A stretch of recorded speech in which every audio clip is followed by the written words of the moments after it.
नमस्कार. मी डॉक्टर संदीप नेमाणी, हेमॅटॉलॉजिस्ट म्हणजे रक्तविकार तज्ज्ञ, उषा हेमॅटॉलॉजी सेंटर, सांगली आणि मिरज येथून. आज आपण यूट्यूबवरती एक नवीन विषय घेऊन आलोय. त्या विषयाचं नाव आहे अनिमिया. अनिमिया ह्याचा अर्थ हिमोग्लोबिनची कमतरता. हिमोग्लोबिनची कमतरता हा फार महत्त्वाचा विषय आहे, कारण की भारतामध्ये हिमोग्लोबिन कमी असलेले लोक फार जास्त प्रमाणात आढळतात. आणि ह्याचं हिमोग्लोबिनची कमतरता जर का असेल तर आपली कार्यक्षमता जी असते ती फार कमी होते. आपण दैनंदिन जीवनामध्ये आपली कार्यक्षमता कमी झाल्यामुळं आपली जी प्रोडक्टिव्हिटी आहे, म्हणजे जे आपण काम जेवढं करू शकतो त्याच्यापेक्षा आपले काम करण्याची कॅपॅसिटी कमी होते. त्यामुळं हिमोग्लोबिन हा फार महत्त्वाचा विषय आहे.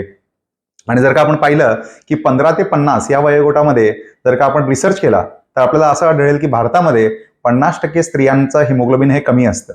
म्हणजे साधारण 2 मधल्या एका स्त्रीचं हिमोग्लोबिन हे कमी आहे, हे नॉर्मल नाही आहे. आणि हा फार मोठा आकडा आहे, लक्षात घ्या की याच्यामध्ये हिमोग्लोबिनची कमतरता एवढ्या जास्त प्रमाणात आपल्या भारतामध्ये आढळते. आणि ह्याचं नक्कीच कारण आपल्याला बघितलं पाहिजे आणि ह्याच्यावर काय करता येईल हे आपल्याला पाहिलं पाहिजे.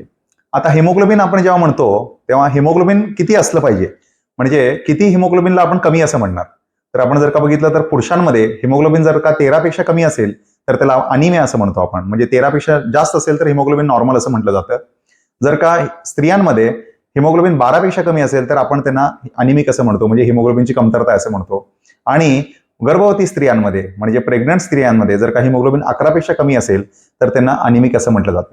म्हणजे हे जे हिमोग्लोबिनची कमतरता आहे ही पुरुषांमध्ये 13 पेक्षा जास्त हिमोग्लोबिन असलं पाहिजे, स्त्रियांमध्ये 12 पेक्षा जास्त हिमोग्लोबिन असलं पाहिजे आणि गर्भवती स्त्रियांमध्ये हे 11 पेक्षा जास्त हिमोग्लोबिन असलं पाहिजे. ह्याच्यापेक्षा जर का कमी असेल तर त्याला आपण हिमोग्लोबिनची कमतरता किंवा अनिमिया असं म्हणणार. आता एखाद्या व्यक्तीचं समजा हिमोग्लोबिन कमी असेल तर हिमोग्लोबिन कमी आहे ह्याच्यामुळे त्यांना काय त्रास होईल, म्हणजे त्यांना सिम्पटम्स काय असतील हिमोग्लोबिन कमी असण्याचे. तर हिमोग्लोबिन कमी असल्यामुळे त्यांना आपल्याला असं आढळेल की त्यांचं कार्यक्षमता कमी झालेली आहे, त्यांना चिडचिडपणा जास्त वाढतो, त्यांना कोणत्याही गोष्टीमध्ये कॉन्सन्ट्रेशन करता येत नाही. जरा चाललं तरी धाप लागती, थोडा जिना चढला, थोडं चाललं, थोडं काम झालं की धाप लागती. बऱ्याच वेळा स्त्रिया सांगतात की त्यांना थोडं काम झालं की त्यांनी दैनंदिन काम केलं की त्यांना लगेच झोप लागती, त्यांना काम करण्यासारखं वाटत नाही, थकावट वाटते, मुलांवरती चिडचिड होती. हे सगळ्या सिम्पटम्स हे अनिमियाचे किंवा लो हिमोग्लोबिनचे असू शकतात.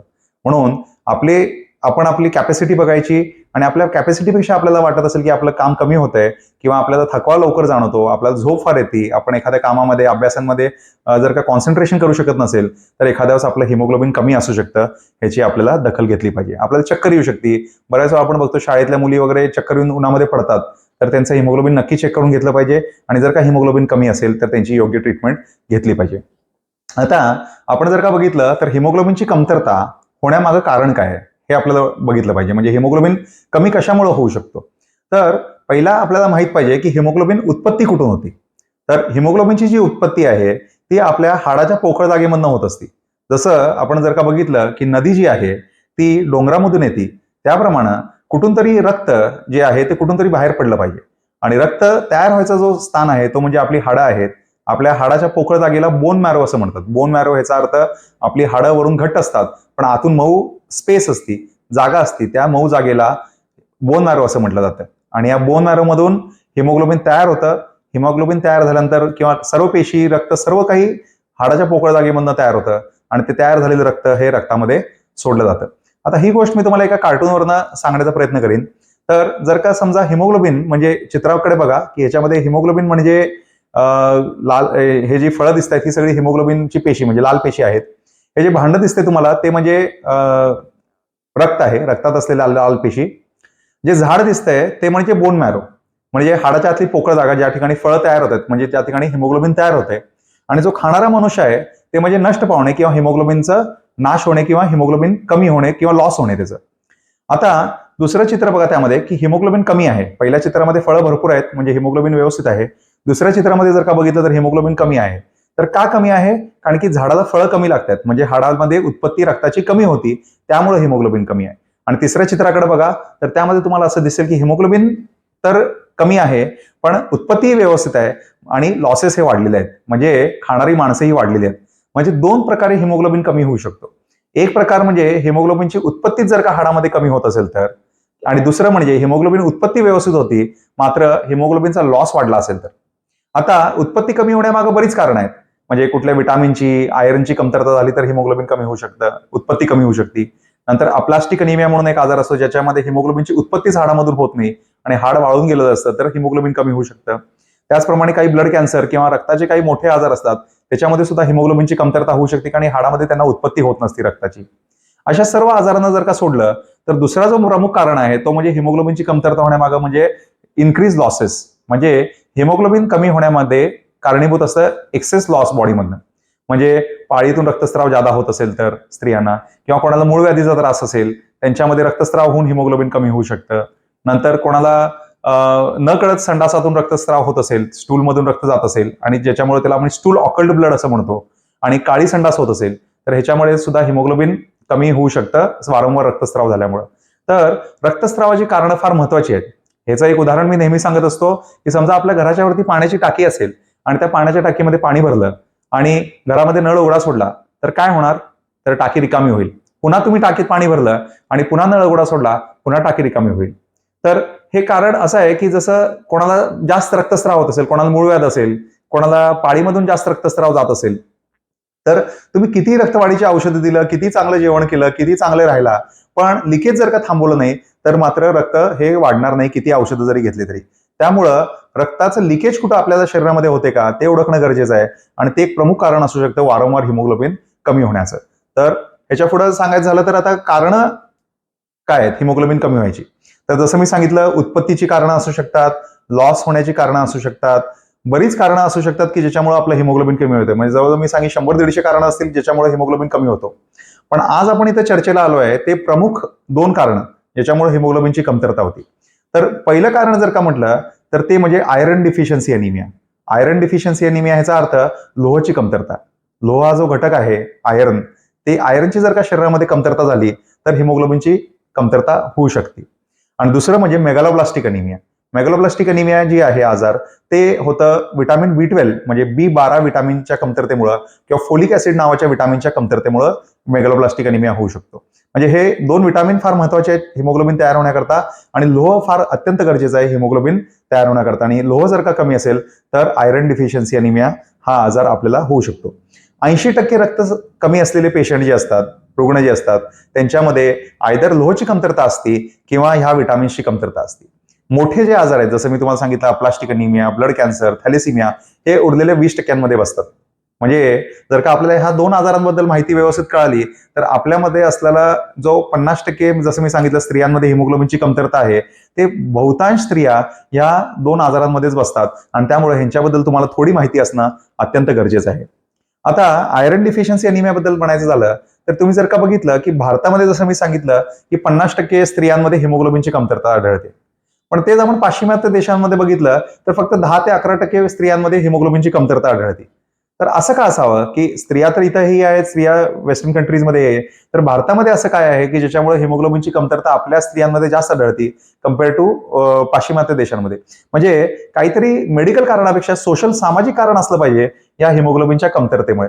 तर आपण बघूया की हिमोग्लोबिन जे आहे, जे आयरन जे आहे ते बॉडीमध्ये का कमी होतं, आयरन कमी होण्यामागं कारण काय आणि ते आपल्या देशामध्ये जास्त प्रमाणात काय. तर पहिलं कारण म्हणजे की आपल्या अन्नामधूनच आयरन कमी जात असेल तर, म्हणजे आपण जे जेवतो आपल्या अन्नातनं जे आपलं आयरन आपल्याला मिळालं पाहिजे ते जर का कमी मिळत असेल तर ते एक कारण असू शकतं. आता तुम्हाला कळायला पाहिजे की आता अन्नातनं आयरन गेलं पाहिजे तर कोणत्या कोणत्या सोर्सेसमधनं आपल्याला लोह किंवा आयरन आपल्याला मिळू शकतं. तर अन्नाला आपण 2 पद्धतीनं विभाजू शकतो. एक म्हणजे हिम आयर्न आणि एक असते नॉन हिम आयर्न. नमस्कार, हिम आयर्न ह्याचा डॉक्टर संदीप नेमाणी, हेमॅटॉलॉजिस्ट म्हणजे रक्तविकार तज्ञ, उषा हेमॅटॉलॉजी आणि सेंटर ते सांगली शरीराला आणि मिळण्यासाठी फार सोपं असतं. आज म्हणून युट्यूबवर एक नवीन विषय घेऊन सोर्स आहे त्या विषयाचं नाव आहे नॉनव्हेज खाल्ल्यामुळे अनिमिया. ह्याचा अर्थ हिमोग्लोबिनची कमतरता. ह्याचं कारण असं की हिमोग्लोबिनची कमतरता आणि ते डायरेक्ट बॉडीला पचू शकतं. महत्वाचा विषय आहे. दुसरं कारण आयर्न की जो असतो तो भारतामध्ये म्हणजे हिमोग्लोबिन कमी असलेले ते आपल्याला लोकं फार आपल्या जास्त प्रमाणात फळं, आढळतात. पालेभाज्या आणि त्याचं आपले जे आपण जे हिमोग्लोबिनची कमतरता जर का जो असेल आयर्न आहे तर आपली त्या कार्यक्षमता जी आयर्नला असते आपण ती फार non-heme कमी iron होते. असं म्हणतो. आपण आणि दैनंदिन ह्याच्यामध्ये जीवनामध्ये बऱ्याच आपली कार्यक्षमता गोष्टी कमी सगळ्या झाल्यामुळे आपल्या अन्नामध्ये आपली जी थोड्याफार प्रोडक्टिव्हिटी आहे प्रमाणात म्हणजे जे आपण आपण काम जेवढं available करू शकतो फक्त त्याच्यापेक्षा दुधामध्ये आपले काम आयर्नची करण्याची कमतरता capacity फार कमी होते. प्रमाणात आढळते. त्यामुळं म्हणून आम्ही हिमोग्लोबिन बऱ्याच हा वेळा फार बघतो महत्वाचा विषय की आहे. 1-1.5 वर्षाची जी मुलं आणि जर का आपण असतात पाहिलं त्यांना की हिमोग्लोबिन 15 कमी ते होतं. 50 या आणि त्याचं वयोगटामध्ये कारण असं असते जर का आपण की त्या रिसर्च मुलांना केला फक्त दुधावरती आपल्याला असं ठेवलेलं आढळेल असतं. की भारतामध्ये म्हणजे 50% 50% स्त्रियांवरचं स्त्रियांवरचं दूध हिमोग्लोबिन असेल हे आणि कमी फक्त असतं. 1 लिटर म्हणजे 1.5 लिटर फक्त साधारणतः दोन पाजलं मधल्या जातं एका स्त्रीचं दिवसभर. हिमोग्लोबिन आणि त्या दूध हे कमी आहे, पाजल्यामुळे हे त्यांचं नॉर्मल hemoglobin नाही कमी होतं त्या आणि आज फार मोठा आकडा त्यांना जर का आहे वरचे व्यवस्थित याच्यामध्ये आपण, हिमोग्लोबिनची कमतरता एवढ्या फळांचा जास्त ज्यूस प्रमाणात आपल्या भारतामध्ये आणि आढळते आपण आणि अन्न व्यवस्थित त्याचं दिलं, त्यांना नक्कीच नाचणी कारण खायला आपल्याला दिली, बघितलं नाचणी पाहिजे दिलं, आणि तर ह्याच्यावर त्या काय मुलांमध्ये करता येईल हे आपल्याला हिमोग्लोबिनची कमतरता पाहिलं पाहिजे. होणार नाही. आता आणि हिमोग्लोबिन फक्त आपण जेव्हा दुधावरच म्हणतो ठेवलं दिवसभर, तेव्हा तर हिमोग्लोबिन त्यांची किती असलं हिमोग्लोबिनची पाहिजे कमतरता होण्याची म्हणजे शक्यता किती जास्त हिमोग्लोबिन असते. आपण म्हणून कमी असं दुधामध्ये म्हणणार सोडलं तर आपण जर का बाकी बघितलं तर बऱ्याच पुरुषांमध्ये अन्नाच्या हिमोग्लोबिन जर का पदार्थांमध्ये 13 पेक्षा कमी hemoglobin, असेल तर तर त्याला iron हे अनिमिया असं म्हणतो आढळत आपण. म्हणजे आता तुम्ही जर का म्हणाल की सगळ्याच गोष्टीमध्ये जर का आयर्न असेल तर मग तरी सुद्धा आयर्न कमी होतो कशामुळे म्हणजे आयर्न आपल्याला पोचत का नाही आपल्यापर्यंत तर त्याचं कारण असं की आपण अन्नाबरोबर ज्या गोष्टी खातो त्या फार महत्वाच्या असतात. म्हणजे बऱ्याच वेळा आपण चहा कॉफी कोको ह्या सगळ्या गोष्टी घेत असतो. काही वेळा आपण पित्ताची गोळी नेहमी घेत असतो. तर ह्याच्यामुळे काय होतं की आयर्नचं ऍब्झॉर्प्शन जे आहे ते होत नाही. म्हणजे अन्नामधलं जे आयर्न आहे ते रक्तापर्यंत पोचलं पाहिजे आणि ते रक्तापर्यंत न पोचल्यामुळं हिमोग्लोबिन कमी होतं आणि आयर्न जरी अन्नामध्ये असलं तरी ते मिळत नाही. चहामुळं साधारण 11% हे आयर्नची ऍब्झॉर्प्शन म्हणजे आयर्न शोषून घेण्याची जी क्षमता आहे ती कमी होते. म्हणून चहा कॉफी हे कमी करणं अत्यंत गरजेचं आहे. जर का आयर्नची कमतरता शरीरामध्ये असेल तर चहा कॉफी न पिलेलं बरं आणि जर का चहा कॉफी प्यायचंच झाला तर ते जेवणाबरोबर न पिणे हे अगदी गरजेचं आहे कारण की आयर्नचं ऍब्झॉर्प्शन हे चहा कॉफीमुळे होणार नाहीये.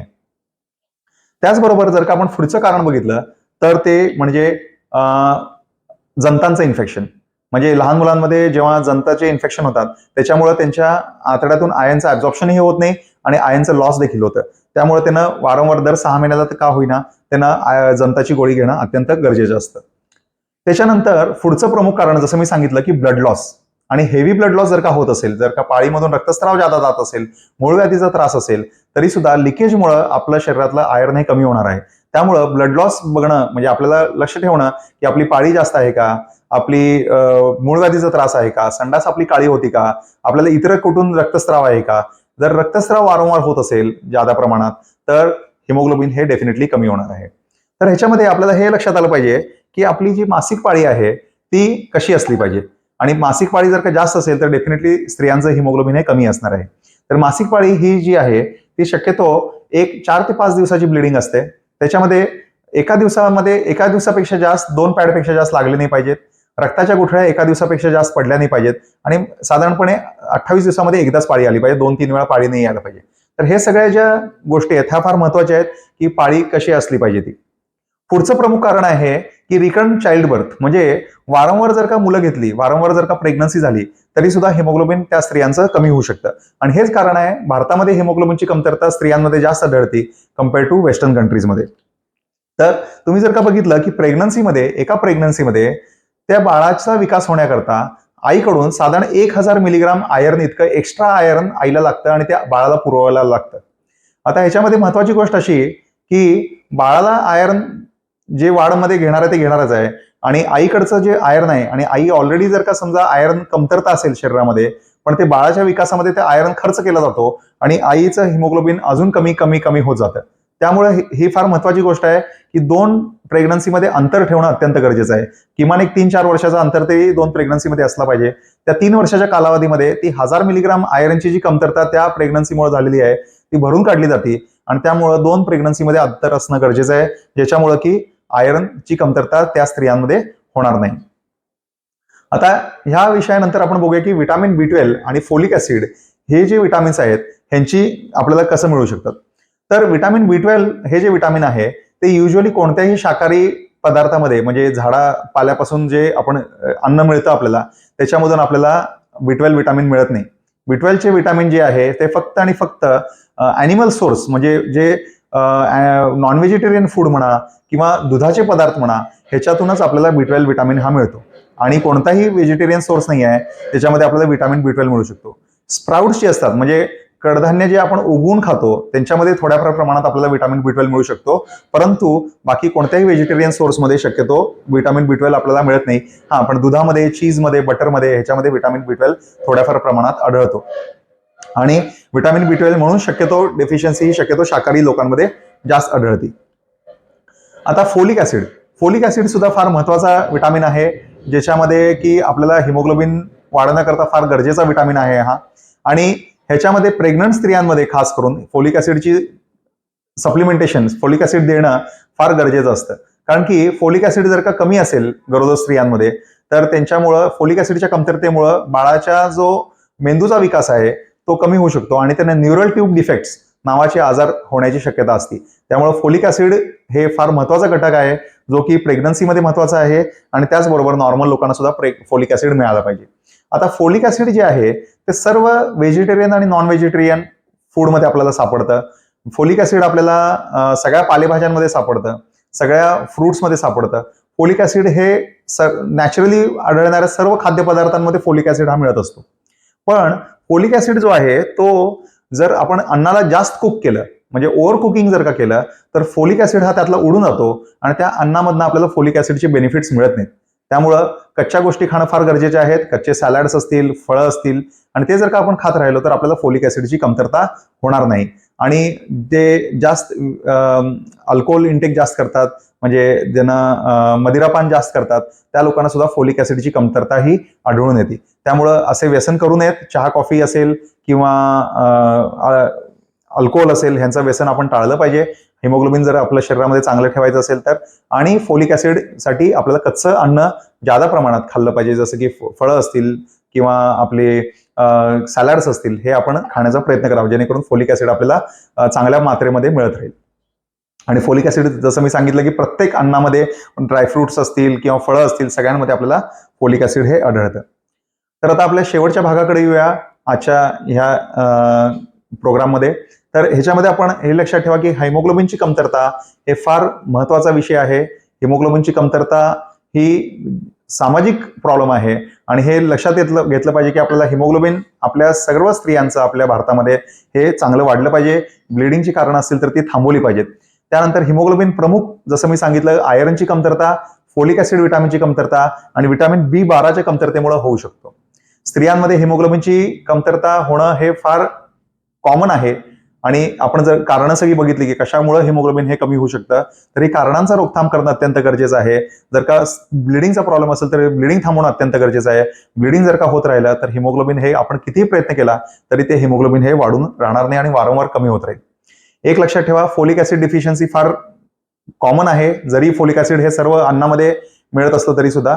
त्यामुळं आणि प्रेग्नंट स्त्रियांमध्ये फोलिक ऍसिडची सप्लिमेंटेशन फार इम्पॉर्टंट आहे.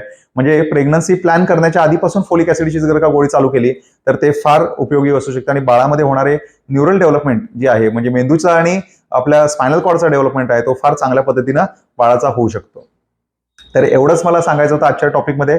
पुढे आपण पुन्हा भेटूया अशाच काहीतरी एखादा हिमॅटॉलॉजी म्हणजे रक्ताच्या आजारांवरती एखादा टॉपिक घेऊन. माझ्या चॅनलला तुम्ही लाईक, सबस्क्राईब आणि शेअर करायचं अजिबात विसरू नका.